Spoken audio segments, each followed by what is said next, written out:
எல்லாருக்கும் வணக்கம். Welcome to my channel. இன்றைக்கி சூப்பரான ஒரு டிஃபன் ரெசிபி பார்க்க போகிறோம். கிறிஸ்பியான ஆனியன் ரவா ரோஸ்ட் எப்படி பண்ணுறதுன்னு பார்க்க போகிறோம்.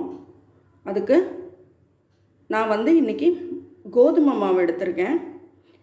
கோதுமை மாவு 1 கப்பு, அரிசி மாவு 1/2 கப்பு, 2 டேபிள் ஸ்பூன் ரவை, ஒரு பெரிய வெங்காயத்தை பொடி பொடியாக கட் பண்ணி வச்சுருக்கேன், 2 பச்சை மிளகா அதையும் ரொம்ப பொடி பொடியாக கட் பண்ணி வச்சுருக்கேன், 1 டீஸ்பூன் ஜீரகம், கொஞ்சம் கருவேப்பிலை எடுத்து வச்சுருக்கேன்.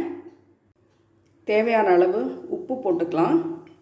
கொஞ்சம் கொஞ்சமாக தண்ணி ஊற்றி கட்டிகள் இல்லாமல் நல்லா கரைச்சிக்கலாம். இப்போது கட்டிகள் இல்லாமல் மாவு கரைச்சாச்சு. மாவு கொஞ்சம் நல்லா நீர்க்க இருக்கணும். அப்போ தான் தோசை கிறிஸ்பியாக வாக்க வரும். கட்டிகள் இல்லாமல் மாவை நல்லா கரைச்சாச்சு. இப்போது கட் பண்ணி வச்ச பச்சை மிளகா, சீரகம், கருவேப்பிலை, வெங்காயம் இதில் சேர்த்துக்கலாம். இது ஒரு 10 நிமிஷம் ஊற வைக்கலாம். ரவை அப்போ தான் நல்லா ஊறும்.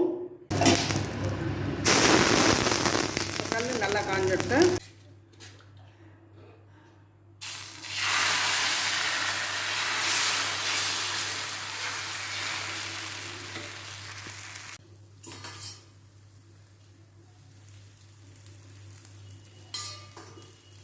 நல்லா எண்ணெய் விட்டுக்கலாம்.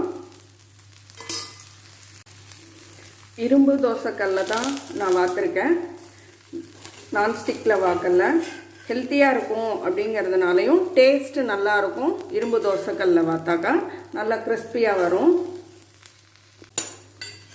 இப்போது நல்லா கிறிஸ்பியாக ரெடி ஆகிட்டுருக்கு. இன்னொரு பக்கம் திருப்பி போட்டுக்கலாம். இன்னொரு தோசை வார்த்து காமிக்கிறேன். நான் இன்றைக்கி கோதுமை மாவு தான் யூஸ் பண்ணியிருக்கேன், மைதா யூஸ் பண்ணலை. கோதுமை ஹெல்த்தியாகவும் இருக்கும், டேஸ்டியாகவும் இருக்குங்கிறதுனால கோதுமை மாவு எடுத்திருக்கேன். நம்மளோட தோசை கிறிஸ்பியாக ரெடியாகிட்டுருக்கு. இரும்பு தோசைக்கல்ல வாக்கும்போது எந்த தோசையாக இருந்தாலும் டேஸ்ட்டு சூப்பராக இருக்கும், நல்லா கிறிஸ்பியாக வரும். நம்மளோட தோசை கிறிஸ்பியாக சூப்பராக ரெடி ஆகிடுது. ட்ரை பண்ணி பார்த்துட்டு எப்படி இருந்ததுன்னு கமெண்ட் பாக்ஸில் சொல்லுங்கள். தேங்க்யூ.